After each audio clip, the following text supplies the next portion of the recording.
Hello, great morning to everyone. Myself Deepanshu Verma. I welcome to all in our YouTube channel Idiot English. और आज मैं बात करूंगा एक बहुत ही इंपॉर्टेंट क्लास की जिसमें हम बात करेंगे डिसीज़ रिलेटेड प्रॉब्लम्स की. जब भी हमारे पास कोई डिसीज़ होती है, जब भी हमारे पास कोई बीमारी होती है, तो उसका प्रयोग हम उस प्रकार के वाक्य कैसे बोल सकते हैं, आप किस तरह से अपनी बीमारी के बारे में बता सकते हो. तो इंग्लिश में कुछ बीमारियों को भी जानेंगे कि उनके नाम क्या क्या होते हैं, उनके थोड़े से कारण के बारे में भी बात करेंगे और साथ ही साथ कुछ इंपॉर्टेंट फ्रेज जो कि आपकी अंग्रेजी बोलने में, जो कि आपकी भाषा में चार चांद लगा देते हैं, तो उन सभी के बारे में बात करेंगे. तो आइए लेट्स स्टार्ट द क्लास. ठीक है ना. तो आइए क्लास को शुरू करते हैं. मैं आज कोई रीजन वगैरह नहीं करूँगा, आज सीधा क्लास पर चलते हैं. सबसे पहले बोलते हैं डिसीज़. डिसीज़ का मतलब होता है बीमारियाँ. डिसीज़ का मतलब होता है बीमारी और डिसीज़ का मतलब होता है बीमारियाँ. रिलेटेड का मतलब है संबंधित. रिलेटेड का मतलब है संबंधित. ये पूरी क्लास जो है डिसीज़ से रिलेटेड होगी. और सबसे पहले हम समझेंगे हैज़ हैव के बारे में. हैज़ हैव हेल्पिंग वर्ब भी है, हैज़ हैव मेन वर्ब भी है और मेन वर्ब में भी हैज़ हैव के कई सारे प्रयोग हम देखते हैं. एक सिंपल प्रयोग आई हैव मोबाइल, मेरे पास मोबाइल है. एक सिंपल प्रयोग आई हैव मोबाइल. एक सिंपल प्रयोग आई एम हैविंग फूड, मैं खाना खा रहा हूँ. देखो यहाँ पर रखने के लिए आया, यहाँ पर खाने के लिए आया. और यहाँ पर देखो आई हैव गॉन देयर, मैं वहाँ जा चुका हूँ, मैं वहाँ जा चुका हूँ. यहाँ पर हैव किसके लिए आया, हेल्पिंग वर्ब के लिए. तो हैव के डिफरेंट टाइप ऑफ यूज़ हैं. अभी हम समझेंगे डिसीज़ के लिए हैव को हम कैसे यूज़ करते हैं. सबसे पहले यहाँ पे आ जाते हैं EARACHE. ये इरेक आपको दिख रहा होगा लेकिन इसकी प्रोनाउंसिएशन होती है एक. इसका मतलब एक, हेडेक, हेडेक. इसका मतलब होता है दर्द. इसका मतलब क्या होता है, दर्द, पेन, तकलीफ, है ना. तो एक का मतलब होता है दर्द. जब भी आपको बॉडी में कहीं दर्द होता है तो आप हेडेक बोलते हो, स्टमक एक, बैक एक, लेग एक. अब देखो हेडेक का मतलब है सिर में दर्द, बैक एक का मतलब है कमर में दर्द, लेग एक का मतलब है टांग में दर्द. एड्स.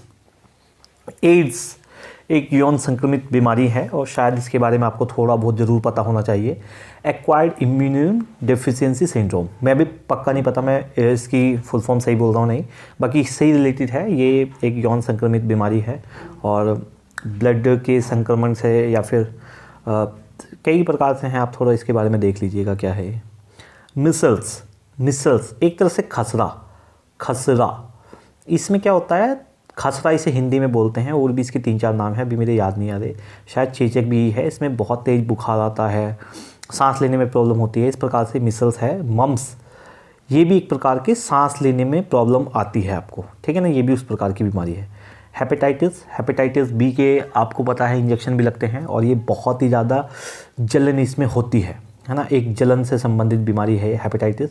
आप थोड़ा सा गूगल कर लीजिएगा ये क्या है. स्मॉल पॉक्स, चेचक. चेचक को तो आप अच्छे से जानते होंगे. छोटे छोटे दाने निकल जाते हैं और बहुत तेज़ बुखार वगैरह होता है. डेंगू ये भी बुखार से संबंधित ही है. तो ये बीमारियों के नाम हैं, आप इनके बारे में गूगल कर सकते हैं, कहीं से भी देख सकते हैं. कोई डॉक्टर हो आपके जानकार में, पकड़ लो उसे और पूछो उससे कि भाई क्या है ये, या बहन क्या है, या गर्लफ्रेंड क्या है, जो भी है पूछ लो उससे. डू यू हैव डिसीज़, क्या तुम्हारे पास बीमारी है.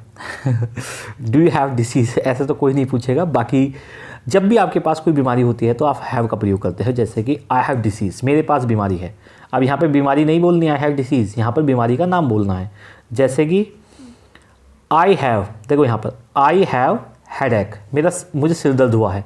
आई हैड बैक एक, मुझे पीठ में दर्द है. आई हैड लेग एक, मेरे टांग में दर्द है. आई हैव स्मॉल पॉक्स, मुझे चेचक हुआ है. आई हैव डेंगू, मुझे बुखार है. आई हैव कोल्ड, कोल्ड बोलते हैं जुकाम को. अभी जो सर्दियाँ चल रही हैं, winter is going on, so there are many people who have cold in this days. जो इन दिनों जुकाम जिन्हें हो जाता है, कोल्ड बोलते हैं जुकाम को. ही has cancer, he has cancer. Cancer it is a fatal disease, बहुत ही ख़तरनाक बीमारी है और कीमोथेरेपी और डिफरेंट टाइप ऑफ इलाज इसका आपने देखा ही होगा. बहुत ही फैटल डिसीज़ है, बहुत ख़तरनाक है. ही के साथ यहाँ पर हैज़ क्यों आया, तो भैया आई, वी और बहुवचनों के साथ हम हैज़ का प्रयोग करते हैं, सिंगुलर वचन के साथ हम हैज़ का प्रयोग करते हैं. इसी वजह से ही के साथ क्या आया, हैज़. ही के साथ क्या आया, हैज़. ही हैज़ कैंसर, उसे कैंसर है. यू हैव चिकन पॉक्स, तुम्हें चिकन पॉक्स है. आई हैव फीवर, मुझे बुखार है. आई हैव हेडेक, ये एक बोलता है और इसकी हिंदी होती है दर्द. आई हैव हेडेक, मुझे सिर दर्द है.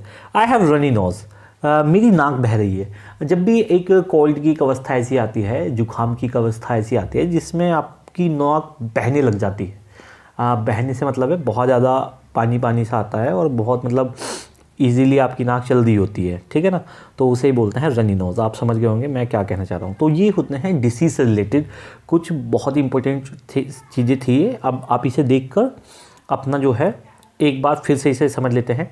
डिसीज़ का मतलब बीमारी, रिलेटेड का मतलब संबंधित, हैव बीमारी को बताने के लिए आता है। हेड एक, सिर में दर्द, बैक एक, पीठ में दर्द, लेग एक, टांग में दर्द, AIDS, acquired immune deficiency syndrome, measles, खसरा, मम्स, ये भी गले से संबंधित, ये जलन से संबंधित है। स्मॉल पॉक्स, चेचक, डेंगू, ये भी कोई बुखार उखार से संबंधित है, ठीक है ना। तो इस तरह से यही है। और जब भी कोई बीमारी होती है तो हम सीधा से सीधा क्या बोलते हैं, हम उसे हैव से प्रदर्शित करते हैं। जैसे कि आई हैव कोल्ड, मुझे जुकाम है। ही हैज़ कैंसर, उसे कैंसर है। You have chicken pox, I have fever, I have headache. So इस प्रकार से आप ये करते हैं। अब चलते हैं आज की कुछ इंपॉर्टेंट फ्रेज पर। देखो इंपॉर्टेंट फ्रेज क्या काम करती हैं। इंपॉर्टेंट फ्रेज आपकी इंग्लिश का एक ऐसा पार्ट होती है जो आपको शायद इस प्रकार से लग सकती है कि इनकी भूमिका क्या है, लेकिन जब आप एक अच्छे लेवल पर जाओगे, आप इंग्लिश बोलने लगोगे, एक अच्छे वक्ता को जब आप सुनोगे ध्यान से, तो आप एक चीज़ उसमें देखोगे कि कॉमन फ्रेज का एक बहुत अहम रोल है।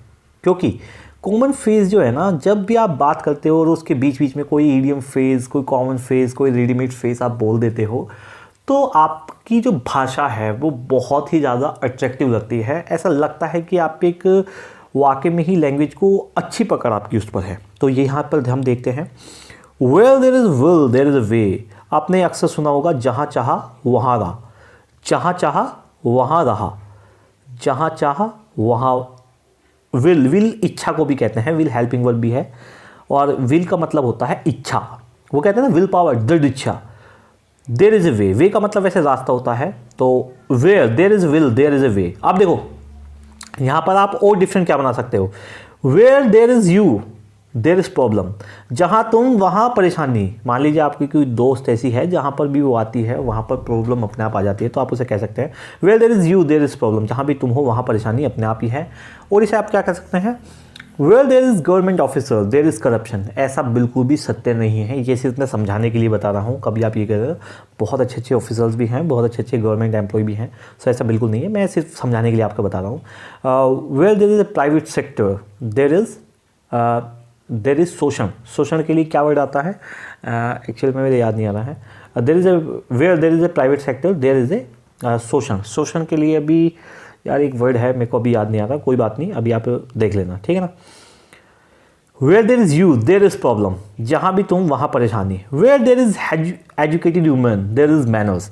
जहाँ पर भी एक शिक्षित व्यक्ति होगी वहाँ पर तमीज़ से व्यवहार की बातें होंगी ही होंगी। Where there is criminal there is a crime. जहाँ पर भी अपराधी है वहाँ पर अपराध भी है। जहाँ पर अपराधी वहाँ अपराध। Do good and get best.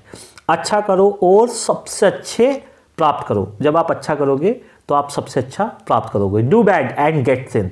बुरा करो और पाप पाओ, पाप प्राप्त करो। गेट का मतलब पाना, सिन का मतलब पाप। Be natural and get success. प्राकृतिक रहो और सफलता पाओ। Don't be lazy be active. ज़्यादा लेजी का मतलब आलसी मत बनो, एक्टिव। एक्टिव का मतलब है सक्रिय रहो, आलसी मत बनो, सक्रिय रहो। तो ये कुछ बहुत अच्छी अच्छी फ्रेज़ हैं। अगर आप अपनी बातों में बीच बीच में फ्रेज़ यूज़ करते हो तो आप यकीन मानिए आपकी स्पीकिंग बहुत अच्छी होगी। और बाकी मैं सिर्फ यही कहना चाहूँगा आज की क्लास के बाद कि आप यार प्रैक्टिस करते रहो। अगर आप वाकई में ही सीखना चाहते हो, प्रैक्टिस प्रैक्टिस प्रैक्टिस, बहुत ज़्यादा प्रैक्टिस करते रहो और बोलते रहो। अभी ये मत सोचो कि कोई आपको क्या कहेगा, कोई कुछ नहीं कहेगा, वही कहेगा जो आप चाहते हो कहलवाना। अगर आप चाहते हो कि इस पर इंग्लिश नहीं आती तो फिर वो वही कहेगा। और अगर आप चाहते हो कि कोई कहे कि इसकी स्पीकिंग अच्छी है तो यार आप सोचो मत, क्योंकि लोग हमें उस चीज़ों के लिए पुरस्कृत करते हैं, उस चीज़ों के लिए हमें रिवॉर्ड करते हैं जिसकी मेहनत हम अकेले में करते हैं। तो अभी आप प्रैक्टिस कीजिए बहुत ज़्यादा। ओ कैसी भी दिक्कत है, किसी भी टाइप पे क्लास चाहिए आपको, इंग्लिश की किसी भी तरह से क्लास चाहिए, इंग्लिश स्पीकिंग की किसी भी रूल पर, वैसे मैं पूरा सिलेबस कवर करूँगा, यूट्यूब पर करूँगा, बिल्कुल फ्री ऑफ कॉस्ट करूँगा। इसके बाद भी को आपको कुछ लगता है कि सर ये वाला टॉपिक या ये चीज़ें समझ नहीं आती तो आप मुझे बिल्कुल कमेंट में बता सकते हैं। तो आज की क्लास को सिर्फ इतना ही रखना है। Have a good time, bye bye.